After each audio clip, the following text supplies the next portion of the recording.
Welcome back to Heads and Tails. My name is Walter Carr. I'm one of the two founders of Oppidan Education. And on this episode, it's very exciting to be joined, I don't say this lightly, by one of the rising stars in education worldwide.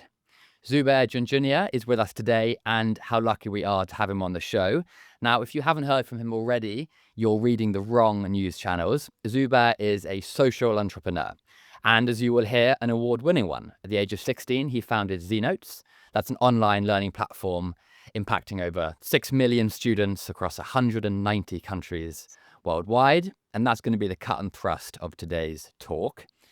Zubair has received the Diana Legacy Award. He's been appointed a UNDP, is one of the youngest recipients of the Freedom of the City of London, and is serving as the UK Youth Leader for the Global Partnership for Education.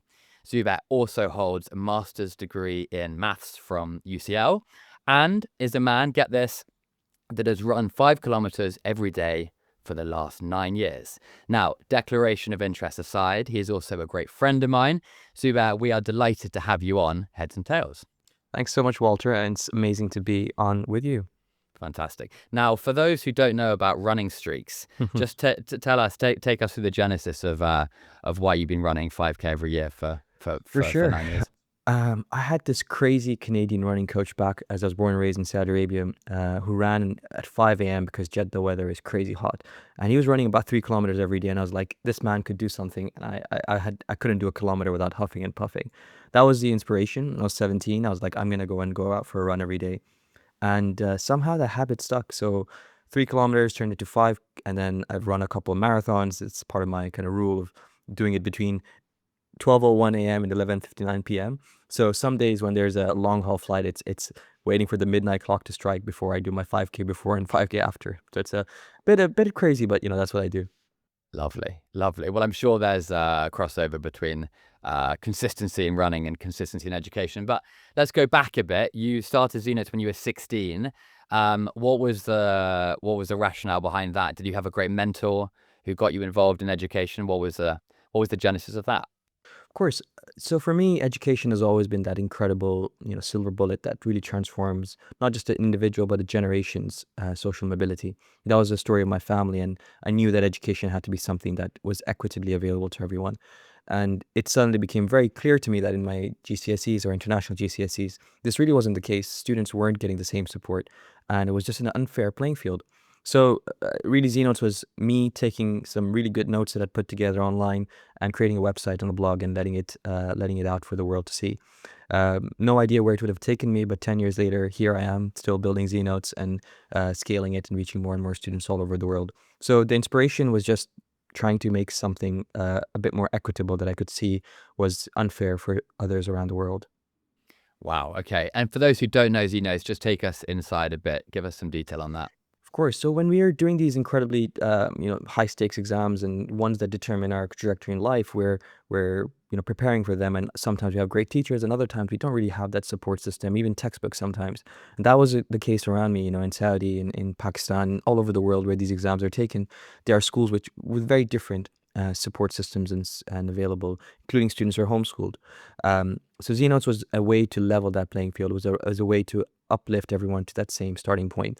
It provides super high quality revision notes, and it is extended into videos, quizzes, and recently actually a Discord community as well. So students can get the best content, which is super aligned to the exams, super relevant and relatable because the notes are actually created by the best students in the world. So started by me 10 years ago, now we have hundreds of students who've contributed. And these guys are not just good students, they're the top achievers. I mean, Olympiad winners, some of actually, literally a few days ago, a bunch of our team members were in the Outstanding Learning Award ceremony by Cambridge because so many of them achieved the top exam results globally.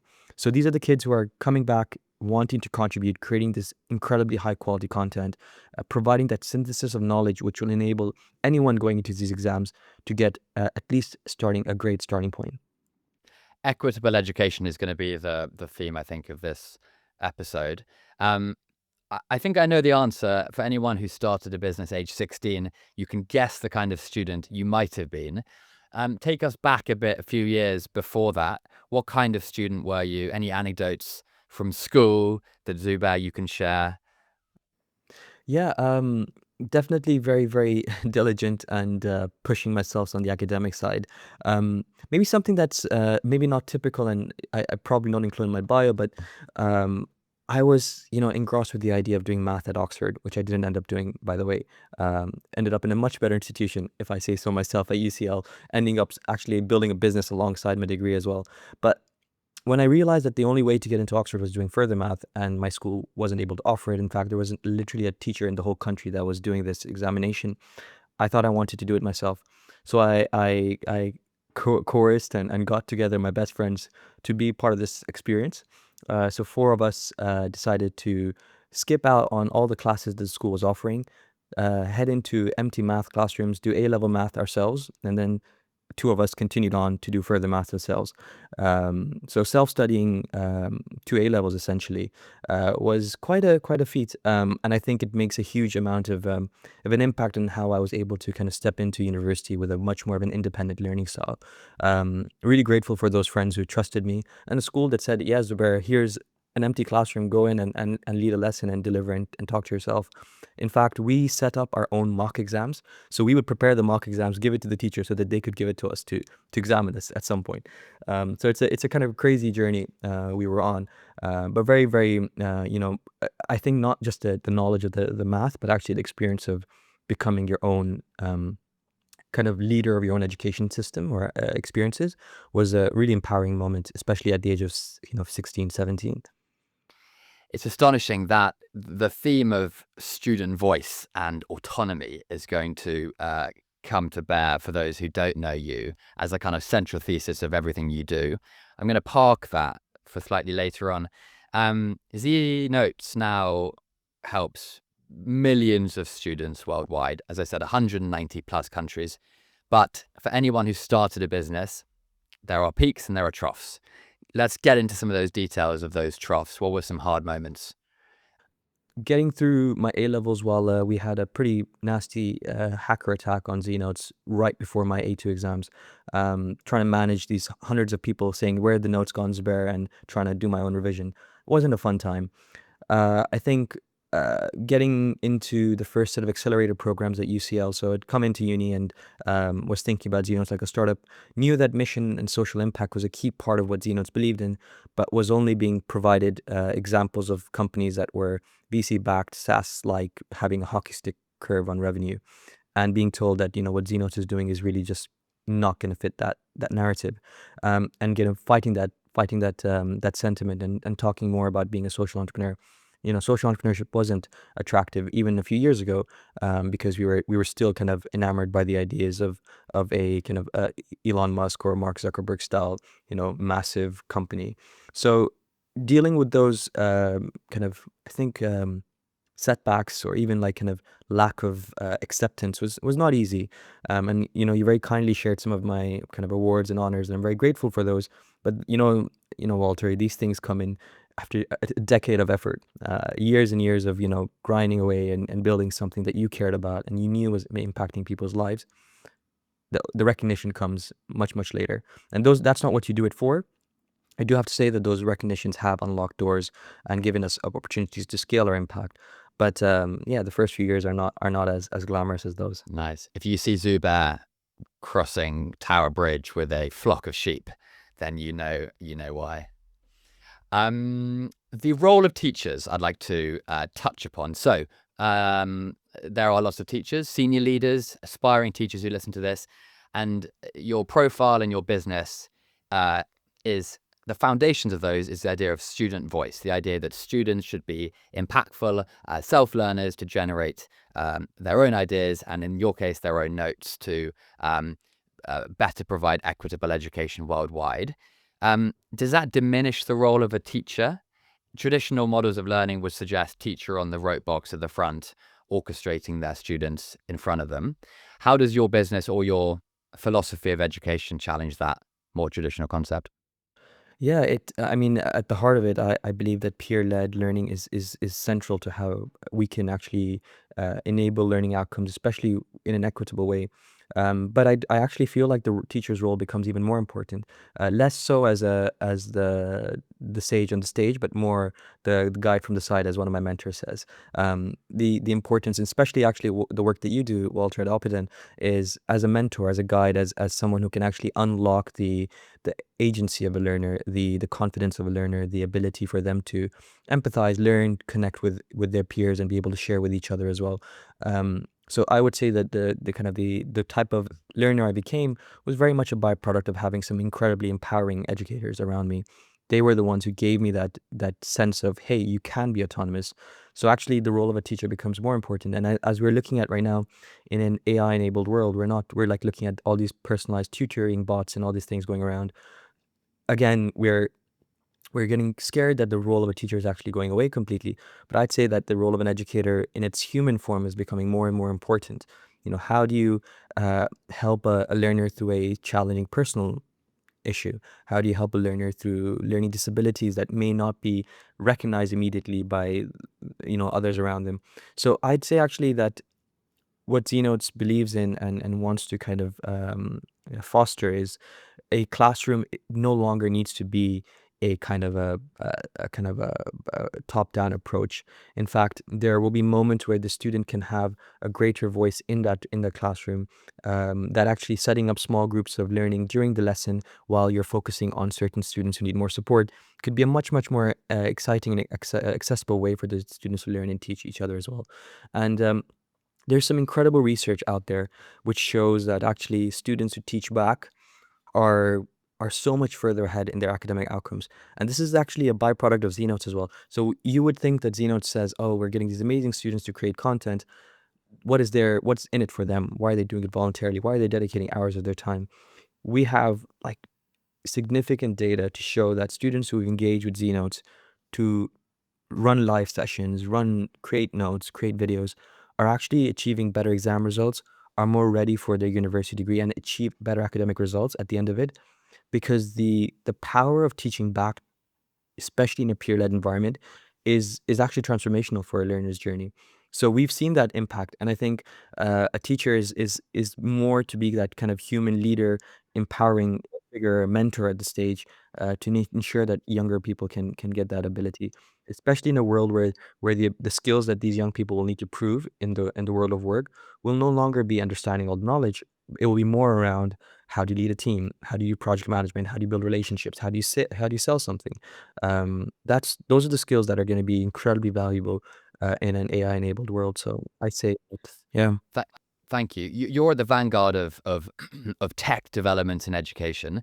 The two-part question. Then I'm going to move on to broader things, but give me a couple of, you're looking into the crystal ball. What will education look like globally in 20 years? What will ZNotes look like in 20 years? Wow. 20 years is a long time. 10 years? 5 years? Yeah, but in any case, I think the thing that excites me most about the transformation that AI enables us to do is that it's not just about personalized learning. I think it's actually about personalizing the learning experience at the whole spectrum. I mean it for the educators, I mean it for the administrators, I mean it for the data types and collection that can happen. Um, Historically, we've had to stick to a very rigorous, very rote-based curriculum simply because it was the most efficient, effective way to do that. Assessment being done on portfolio-based kind of exams or coursework was simply too difficult. But now you can use AI, you can use different technologies to have an autonomous, unbiased perspective on various types of responses from learners.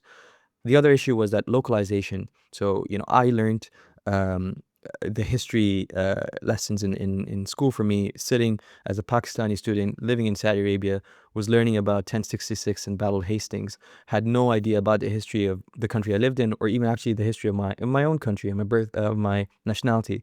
I know about Pakistan from the perspective of the British mindset perspective. Um, and I think there's such a huge opportunity to localize education, localize the challenges and opportunities that each culture, each community, each geography provides. Um, so I'd say that we will know, I don't see the assessment system vanishing like that, but I do see it becoming much more adaptive and relevant in local context. I see s- teachers not being removed from the classroom, but actually teachers being empowered with technology to focus on those learners who need their support the most, and actually create opportunities for those high achievers to continue to progress, especially when they are, further ahead than their classroom. And I see a much more localizable curriculum. We still have these assessors at the top of the rung, but actually, when you're thinking about geography in Saudi Arabia, well, you're going to learn about desertification. You're going to learn about water scarcity. You're going to learn about desalination. And when you do the same thing in Bangladesh, you're thinking about floods. You're thinking about water and sanitation, hygiene issues. You're thinking about the local issues and local context, which I think will be incredibly relevant to learners. So let me flip it back to what ZNotes says. On the tin, ZNotes looks like a test prep platform helping you get through exams. But I think at the heart of it, we believe in something much more. We believe in empowering learners to become change makers of tomorrow, to give them the opportunity through education to really become young leaders in their own spaces, environments. Um, I see ZNotes heading more towards a skills area. We already have dozens of skills offered on the ZNotes platform, and tens of thousands of kids are using that section of the website with no accreditation, no motivation, no push from the teacher. So we know that young people are interested in that, but as soon as we build that into the map of the curriculum, I think there'll be a lot of opportunities there. So for me, I see ZNotes becoming more localized, more relevant, but at the heart of it, it doesn't change, which is community powered learning and student voice at the heart of it. Lovely. That is a call to action for any young teacher entering the industry. Okay, we're at the back end of this podcast now. Now, I've had the pleasure on a few times to sit on panels with Zubair, and at the end, we court questions, or we go and leave, and students sometimes line up. Now, as you can tell, no one lines up to talk to me, but Zubair is flocked with questions for advice and recommendations. So, for those younger listeners, perhaps Zubair, or anyone actually, doesn't matter, can you recommend any podcasts, any books, any films that you are enjoying and you would recommend? Yeah, for sure. So I'm not a great podcast listener, though I used to host a podcast and I love joining ones. I'm incredibly obsessed with books. I have been since a very young age. Um, I actually do have uh, a book recommendation. And another thing about me is I actually ex- almost exclusively read fiction. And I know it sounds crazy, but I think fiction has a lot to teach us, especially in the ways our personality develops and our characteristics develop. Um, the one book that I'd like to recommend, especially with the geopolitical crises that we're part of, and one that really struck my heart just a few months ago, was In the Presence of Absence by Mahmoud Darwish, which is an Arabic book translated into English by an incredible translator as well, and talks about the journey of an author going to back to Palestine and trying to discover and meet his friend who on the journey something happens which you'll discover. But an incredibly poetic work, and I really encourage, if not that, always look into translated works. I read a lot of Milan Kundera. Read a lot of Japanese and Korean authors as well. And it's just incredible to see the voice and the language that comes through even in English of that culture. And it just opens your mind to a really different perspective that you may not have ever seen. So that would be my recommendation. In the Presence of Absence, we'll put that in the show notes. Great. And then, if I may court you for, I can't imagine you have unpopular opinions or seek controversial opinions, but dare I ask for one or two? Unpopular opinion. Um, there's a lot of talk going on about the mobile phone challenge in the UK and globally. And I've been in two different environments. I've been in in the same school where a headmaster had like instated a no phone policy, and at another time where the phone was a more flexible use case. Um, I don't know what the ruling should be, but I think what the school's responsibility is on responsible use of technology. And I think there is much more in education than prohibition. And that would be, I don't know where, I'm not sure if it's an unpopular opinion, but I think that um, as a school, we have a responsibility, or as an education institution, to teach our younger, especially about the changes and the challenges that technology is posing in front of us right now. So I don't think we can, just look to the other side and say, hey, phones are not allowed here, because after your 8 hours in a classroom or 6 hours in a school, you know, we're still going to be stuck to these. What are we going to do with the kind of the pressures that social media provides us, or the hallucinations that AI will give us, or the dark web that exists as well? So, you know, I think looking away is not the right decision. Very good. That is a controversial opinion. I love it. I don't agree, but I do love it.